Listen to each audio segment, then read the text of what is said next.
Wow, X's on the eyes. That is scary. True North Reviews, True North Reviews, True North Reviews.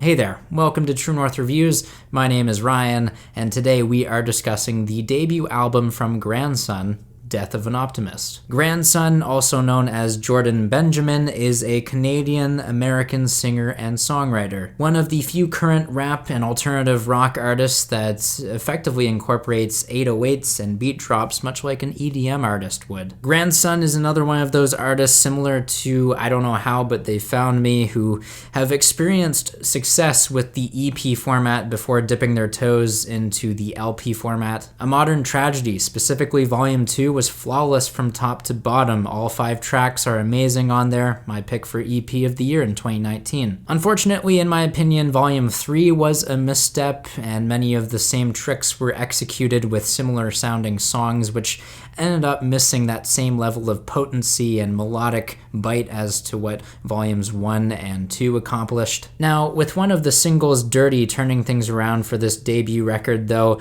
I regained some hope for this full length, this debut album here. So what did we get? Well, it's a return to form, if that's even possible on a debut album. This is definitely something that is praiseworthy, like A Modern Tragedy Volume 2. Granted, it might not reach that same status of banger after banger. There is a clear commitment to more serious tones and topics here while solidifying an identity. Not only do the lyrical themes play into that, Grandson also embraces the craft of an album, shaping and feeling out 12 tracks with an intro, an interlude, and an outro that are all connected. Narratives are also threaded throughout. Actually, the first half of the record is much more enlightened and open-minded, while the second is more destructive in nature, hence the titles World War III, Riptide, and Drop Dead. The obvious turning point coming after the Ballad of G and X, essentially this battle of egos between optimism and pessimism in 2020. An interesting concept that, of course, needs the songs to be good along with it, and I think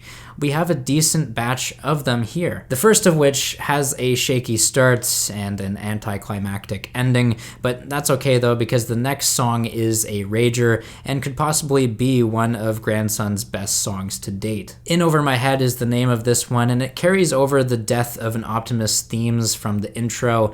The beat drop at the end of this track though is something spectacular. The track Dirty, on the other hand, has all the qualities of a good Grandson track condensed and formulated into a radio-friendly package. The horns are infectious, the tune is bubblier than what we're used to from Grandson, but the melody at the end of the day is commendable. The antithesis of Dirty is clean, and that's exactly what World War III is not.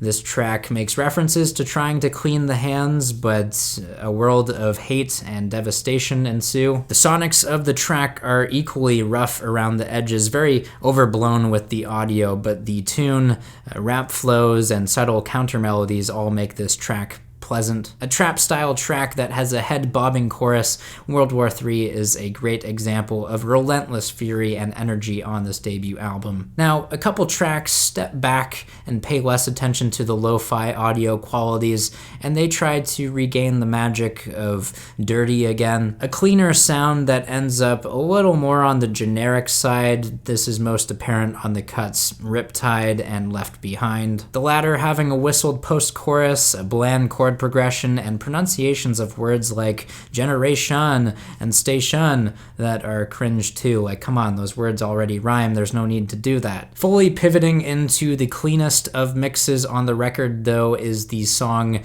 Drop Dead, a pop song through and through, but still ends up sounding like a salute to potheads, so you know there's gotta be some rawness to the track. Thankfully, Drop Dead is not as generic as far as the other cuts on this project go, but it's definitely still mid-tier. Ending this review on the high, as this album overall is quite good. We have the cut We Did It, or We Didn't. I love the instant doubt that plagues society here. Either way, it's a biting social commentary on the rich getting richer and the sick getting sicker. In 2020, it's all very well written, it's all sharply written, and it doesn't sound forced at all. For fans of Oliver Tree, make sure to try out the songs Pain Shopping and Identity. You'll see some ties to to the irreverent vocal style, occasional rap flows, eccentric melodies, and distorted guitars. Also, I gotta say, I was equally interested by the critique on pain shopping as well, going to this extreme of buying drugs to feel a reason to be alive, but ultimately left feeling nothing thanks to the numbness. Overall, structure and lyricism are the greatest strengths to this album. Yes, some songs are samey sounding and forgettable, and some songs stick to the grandson formula and fail to evolve. Regardless, I'm still happy with the final results here as much as it isn't a development. For fans of 21 Pilots or K-Flay, definitely give this Fueled by Ramen artist a try. If you haven't yet, you might be won over by something new and edgy. As for me, I'm feeling a 7 out of 10 on this album. Make sure you guys sound off down below in the comments. Tell me what you think of this music. Whether you agree or disagree, I'm here to engage with you guys. If you'd like to leave a like, subscribe if you're new in town, I'd appreciate that as always. Thanks for watching and have a rockin' day.